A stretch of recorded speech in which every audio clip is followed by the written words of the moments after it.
میں ایک بہت بڑی محفل نعت میں گیا تو وہاں 15 عمرے کے ٹکٹ تھے. توجہ ہے میری بات؟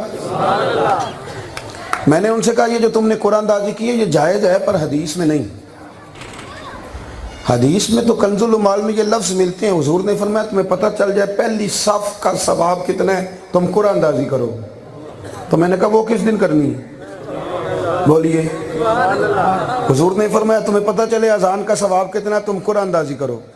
وہ کب کرنی ہے؟ وہ قرآن کب ڈلے گا؟ یہ تو ہم نے شروع کر دیا. اور اللہ تعالیٰ خیر کرے 1 عمرے کا ٹکٹ پھر 15 عمرے کے ٹکٹ پھر اس کے بعد اب 80 بھی شروع ہو گئے.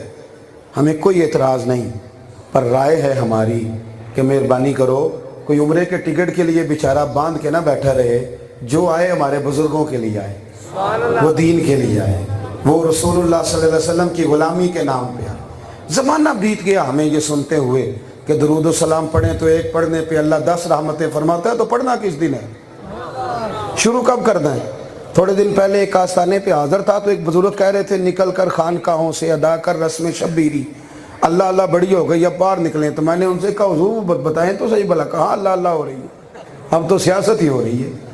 وہ اللہ اللہ والی جگہ تو بتائیں. وہ تو دور تھا جب اللہ اللہ ہوتی تھی. تو اقبال نے کہا کہ میں کھٹکتا ہوں دل عالم میں کانٹے کی طرح تو فقط اللہ ہو واللہ ہو واللہ ہو. او بھائی اللہ اللہ کرو, مسلح آباد کرو. اب یقین کرو جب مسلح آباد ہوتا ہے تو دل بھی آباد ہوتا ہے. ترمذی شریف کی حدیث ہے میرے رسول کریم علیہ السلام نے فرمایا تو اگر دنیا داروں کو سیٹھوں نوابوں کو دکھ بتائے گا تو اللہ تجھے کبھی غنی نہیں کرے گا. فرمایا اپنے دکھڑے اپنے رب کو بتا, اللہ بڑی جلدی تجھے دنیا سے بے نیاز کر دے گا. داتا گنج بخش علی اجمیری داتا صاحب نے نا کشف المعجوب میں لکھا ہے, فرماتے ہیں فقیر وہ ہوتا ہے جو اپنی ذات پر سوال کا دروازہ نہیں کھولتا. فقیر وہ ہوتا ہے. ہمارے یہاں ایسے فقیر پائے جاتے ہیں بڑے زبردست, بڑی سونی آواز, بڑی اچھی نعت, ہیں بھی فقیر, اور اسٹیج پہ کہہ رہے ہوتے ہیں تیرا کھاواں تے تیرے گیت گاواں, اور اسٹیج پہ کہہ رہے ہوتے ہیں کون دیتا ہے دینے کو منہ چاہیے, دینے والا ہے سچا. اور اگر کوئی غریب آدمی کہہ دینا میرے کو 40 نہیں 35 لے لے, تو کہتے ہیں نہیں ہو تو پورا ہی 40 دینا ہے تو میں تاں ہی ہونا ہے. اور بھائی گردن کو جھکا دیتا ہے خیرات کا پتھر, جہاں میں مانگنے والوں کے سر کبھی اونچے نہیں ہوتے. تو دنیا داروں سے مانگے گا.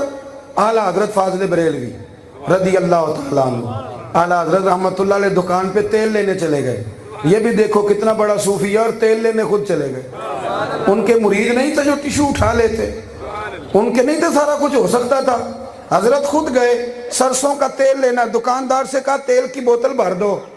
اس نے بھر دی. فرمایا کتنے پیسے؟ کہنے لگا ویسے تو 5 آنے کی ہے, آپ ہمارے عالم ہیں آپ 3 آنے دے دیں. اعلیٰ حضرت نے پورے 5 دیے. فرمایا میں احمد رضا ہوں, میں اپنا علم 2 آنے کا نہیں بیچا کرتا. کرو مدح اہل دول رضا, اور پڑے اس بلا میں میری بلا. میں گدا ہوں اپنے کریم کا, میرا دین پارا اعلان نہیں. مہربانی کرو اتنا تھوڑا ریٹ تم مصطفیٰ کے نعت خواں ہو. تمہیں تو کوئی کروڑوں بھی دے تو وہ بھی تھوڑے ہیں, لیکن تم ٹھہر کہاں جاتے ہو 40,000 پہ 50,000 پہ. اتنا چھوٹا تمہارا لالچ ہے. تمہیں پتہ نہیں تم مدینے والے کے نعت کھاؤ, تمہیں خبر ہی نہیں تمہارا سٹیٹس کیا ہے, اور اتنی چھوٹی بات کرتے ہو, یہاں آ کے رک جاتے ہو. آپ یقین کریں مجھے خود ایک شخص نے ریکارڈنگ سنوائی. کہنے لگا جی جدوں تک 40,000 ہوئے نا میری گڈی ٹردی نہیں. میں کہنوں مینوں مل لیندے کسی جگہ تے, میں انہوں پوچھتا کہ تینوں دیہڑی لائیے نا تو تینوں پھر پتہ لگی فیکٹری جائیے تو گڈی ٹردی ہے کہ نہیں ٹردی. وہ میں یہاں ملتان شریف میں ایک جگہ پہ تھا تو نقیب محفل نے سارا مجمع رسوائی کر دیا. کہنے لگے تسی بڑے بد ذوق ہو, تسی سبحان اللہ نہیں آندے. کوئی دفعہ نہیں برداشت ہوتا, ہم سے بھی نہیں برداشت ہوتا. ہیں چھوٹے پر کبھی کبھی پریشانی ہو جاتی ہے. سفر کی تھکاوٹ بھی کئی دفعہ پریشان کر دیتی. تو مجھے بڑی ٹینشن ہوئی. میں انہوں بٹھا ہی لیا. میں کہ میری گل سن کنے پیسے لے نہیں؟ کہندے 25,000. میں کہ جنہوں نے بس کرن دے مفت آئے نہیں سارے, اللہ رسول کے نام پہ آئے سارے. شرم کرو. یہ تو بیچارے پہلے آتے, دیکھیں نا میں آیا ہوں تقریر کر کے چلا جاؤں گا. تو خوش قسمت نہیں بندہ جو کل بھی آیا تھا, صبح سے بھی آیا ہوا ہے, اس کا اجر زیادہ نہیں. خدا کا خوف کریں. آپ یہ سنجیدہ سٹیج ہے, جس کے مرضی ہم اتھے دے دیں گے. فقیر اپنے اوپر کبھی سوال کا دروازہ کھولتا؟ وہ بے نیاز ہوتا ہے دنیا سے، اسے کیا لگے لوگ کیا کر رہے ہیں۔ اور کسی پنجابی کے شاعر نے کہا تھا سانو تخت ہزارے دی لوڑ کی نالے کی لگے شہر ببول دے نال، اسی تے اپنی بال کے سیکنے ہیں، سانو کی لگے کسی اور دے نال، وہ تو تھوڑے پہ گزارا کرتے ہیں۔ تو قناعت والے، داتا صاحب نے لکھا ہے کشف المعجوب میں، ایک شیخ احمد نام کے درویش تھے، انہوں نے ساری زندگی کسی سے سوال نہیں کیا۔ نبی کریم علیہ السلام نے حضرت ثوبان بن مالک سے فرمایا تھا ایک وعدہ تو میرے ساتھ کر، ایک میں تیرے ساتھ کرتا ہوں۔ حضور میں تو غلام ہوں، آپ حکم کریں۔ تو نبی کریم نے فرمایا تو وعدہ کر کسی دنیا دار سے سوال نہیں کرے گا، اور میں وعدہ کرتا ہوں رب تجھے بغیر حساب کتاب جنت عطا کرے گا۔ سوال کرنا ہے تو اللہ والوں سے کرو، سیٹھوں نوابوں کی امیدیں رکھنا۔ آپ یقین کریں میلاد کی بزم میں بھی ان لوگوں کو سٹیج دے دیا جاتا ہے جو وضو بھی نہیں کر کے آتے، صرف یہ ہے کہ ان کے ہاتھوں میں نوٹوں کی دتیاں، صرف اس لیے یہ معیار بنے گا اہل طریقت کا، اہل محبت کا۔ اللہ تعالیٰ ان آستانوں کو شاد و آباد فرمائے۔ سنو بات، شیخ احمد نام کے درویش تھے، کہتے ساری زندگی ارادہ کر لیا کہ دنیا دار کے آگے ہاتھ نہیں پھیلانے، ساری زندگی۔ بڑھاپا آ گیا، بڑھاپے میں کسی نے الزام لگا دیا۔ ہمارے ہاں تحقیق نہیں نہ ہوتی، الزام لگتا ہے تو بس پراپوگنڈا ابھی بھی بڑا چلتا ہے۔ کسی نے الزام لگا دیا اور بادشاہ نے قید کر دیا۔ بادشاہ بھی بڑا نیک تھا پر الزام لگ گیا۔ ابو مسلم اس کا نام تھا، درود و سلام کا بڑا ذوق رکھتا تھا، تو الزام لگ گیا، بزرگ جیل میں ڈال دیے گئے۔ بادشاہ کہتا ہے عشاء کی نماز پڑھ کے میں سویا، تہجد کا وقت ہوا، داتا صاحب نے لکھا ہے، کہتے ہیں مجھے خواب میں مدینے والے محبوب کا دیدار نصیب ہوا۔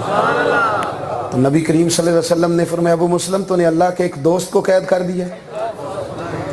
اسی وقت اٹھا، جیلر کو نہیں کہا، حضور علیہ السلام کا حکم تھا نا، فوراً اٹھا، جا کے خود جیل کا دروازہ کھولا، بابا جی سے معذرت کی۔ بزرگ جب جانے لگے نا، جب جانے لگے تو آگے کھڑا ہو گیا، کہنے لگا حضور میں حکمران ہوں، ابو مسلم میرا نام ہے، کوئی حکم ہو تو بتائیے گا۔ تو بزرگ کہنے لگے تجھے ابھی بھی سمجھ نہیں آئی، ابھی بھی نہیں تجھے سمجھ آئی؟ کہنے لگا جی کیا ہوا؟ فرمانے لگا جو تہجد کے وقت تجھے سوتے کو اٹھا کے بھیج دیتے ہیں کہ جا اس کا دروازہ کھول، وہ مجھے کسی دنیا دار کی ضرورت باقی رہنے دیں گے؟ رہنے دیں گے کسی دنیا دار کی ضرورت باقی؟ کرو مدح اہل دول رضا، پڑے اس بلا میں میری بلا۔ سنیں بھائی، بات مکمل ہو گئی، ایک بات آپ کی خدمت میں عرض کروں اور اپنی بات کو سمیٹوں۔ والذین یبیتون لربہم سجدا وقیاما، ساری نماز تہجد کی برکتیں جو تھیں وہ صوفیاء کے آستانوں پہ تھیں۔ یہاں سے اشراق کا درس بھی ملتا تھا، چاشت کا درس بھی ملتا تھا، اوابین کی بات بھی سننے کو ملتی تھی۔ نسبت والے لوگ ہی تو عبادت کرتے ہیں، بغیر نسبت والے پر تو عبادت بوجھ ہوتی ہے، اسے تو پڑھی نہیں جاتی۔ نسبت والا ہی تو یہ کام کرتا ہے۔ نسبت والے اگر آپ ہیں تو آپ عمل زیادہ کریں۔ ہمارا عقیدہ ہے نا کہ نبی پاک حاضر و ناظر ہیں، تو پھر ہماری تو تنہائیاں بھی پاک صاف ہونی چاہیے۔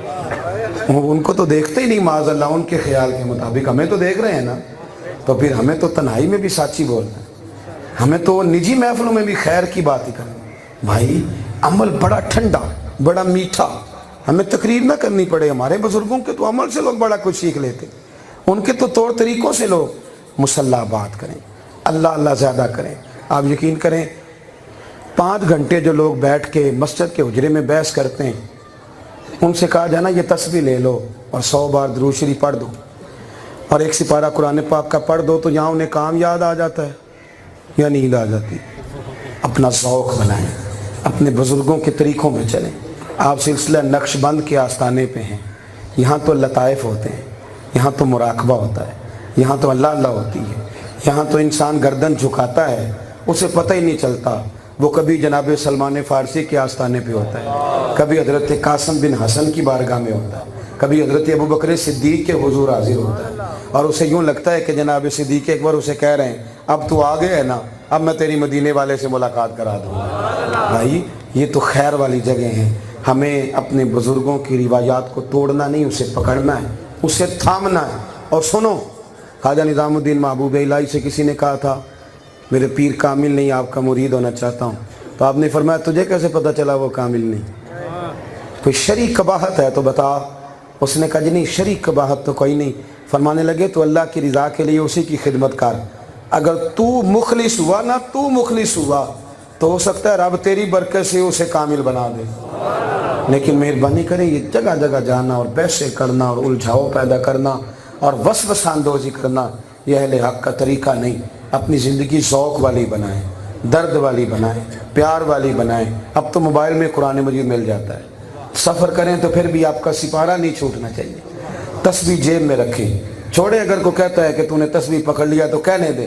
تسبیح ہاتھ میں ہو تو چلنا بھی شروع ہو ہی جاتی ہے اور کچھ نہ کچھ اللہ اللہ بھی ہو ہی جاتی ہے. اپنے طور طریقے آباد کریں. اپنا شجرہ جیب میں رکھیں اور صبح فجر کے بعد جب آپ اٹھیں تو آپ کو پتہ ہونا چاہیے کہ جب میں شجرہ پڑھوں گا تو ایک ایک بزرگ میری طرف توجہ کریں گے. بس اپنی روایات کے امین بنیں.